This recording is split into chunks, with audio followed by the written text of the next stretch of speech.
Yo, guys, I hope you're well.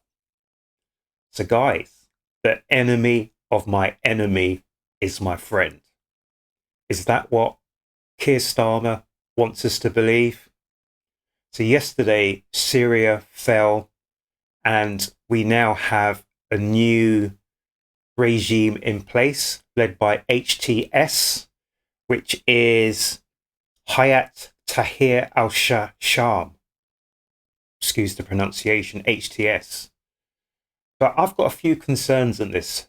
For instance, HTS were recently, not that long ago, a part of Al Qaeda and a part of Islamic State, although they will have us believe that they have no links to Al Qaeda and Islamic State at present. The other area that really worries me is that we are rushing to put our arms around this new regime who really do not like us one little bit. So I personally would take some time out, let the dust settle, because not only is HTS part of the rebel group that's taken over, but it is a whole mishmash of groups that have taken over with this rebel leadership. So we do not know what's going to happen, what sort of infighting is going to happen. What does it mean for the people of Syria? What does it mean for those people who were ruling in Syria? Will they themselves be victimized, and will they then flee the Syrian nation and then come here to the UK to seek asylum? Or what's going to happen? We saw what happened in places like Afghanistan and Iraq when a regime was toppled and a vacuum came into place, and the tyranny that came after that to fill that vacuum. So before people start patting themselves on the back and saying, oh, this is great, this is a great thing that's happened, let's let the dust settle and let's see what's going to happen in Syria. It is a powder keg which is waiting to happen. So yes, Russia's control, Iran's influence has lessened in Syria enough for the rebels to take over. But the enemy of my enemy is my friend is not always a good philosophy to have.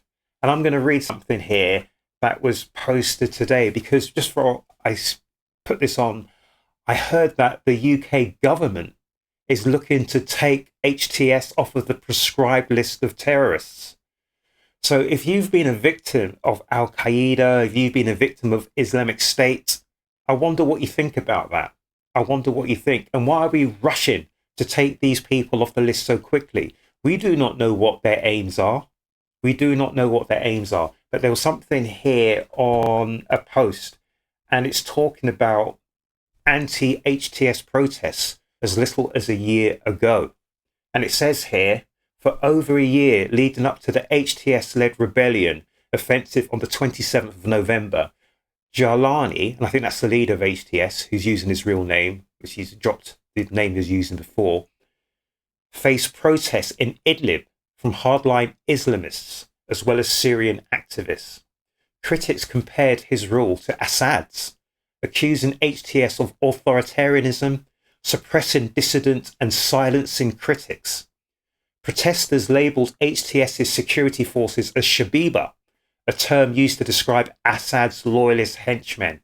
So when we say Assad and his henchmen were absolutely diabolical, HTS has been described in the same vein as this. So we need to be very careful. And then they further allege that HTS deliberately avoided meaningful combat against government forces and marginalised jihadists and foreign fighters in Idlib to prevent them from engaging in such actions, all to appease the international actors. So guys, people wear masks. We need to let the dust settle and see if this mask moves or if this mask is removed. We need to know what is beneath the mask of HTS.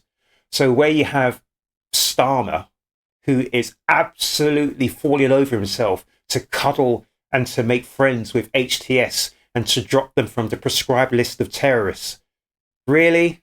And for him to say that Assad was barbaric, this, that, and the third, and his regime was disgusting, blah, blah, blah. Starmer needs to look closer to home. There are many people here in the UK who are absolutely disgusted with what Starmer's doing at the moment and how he's treated people and marginalising factions of his own country, marginalising the pensioners, who's wanting the pensioners to probably to perish this Christmas and this winter, because the pensioners are a problem to Starmer. The pensioners aren't contributing to what Starmer says, working people. What about people who aren't working in the UK? Don't they have a say? Don't they count? Don't they matter? Really? What about the farmers who are feeding the UK? Don't they matter? Really? Starmer, you need to look closer to home. Yes, Syria is a problem. It's an issue. But for you to run and jump and to climb over everything, to make friends with HTS and former Qaeda and Islamic State sympathising supporters, I think is not a good thing. We need to wait and let the dust settle. Let the dust settle and see what happens.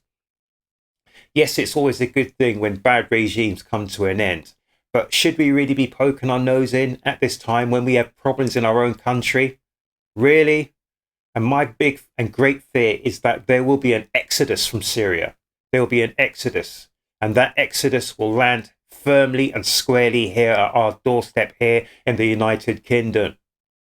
Guys, we need to be careful what we wish for. We might just get it. Anyway, guys, make certain you look after yourselves, you look after each other. If I don't speak to you before, I'm not sure if I'm going to be doing too many posts between now and Christmas. If I don't, have a great Christmas and a Happy New Year. But if something comes up which I need to speak on, I will speak on it. And please come back to the next Urb'n Bars reaction, guys.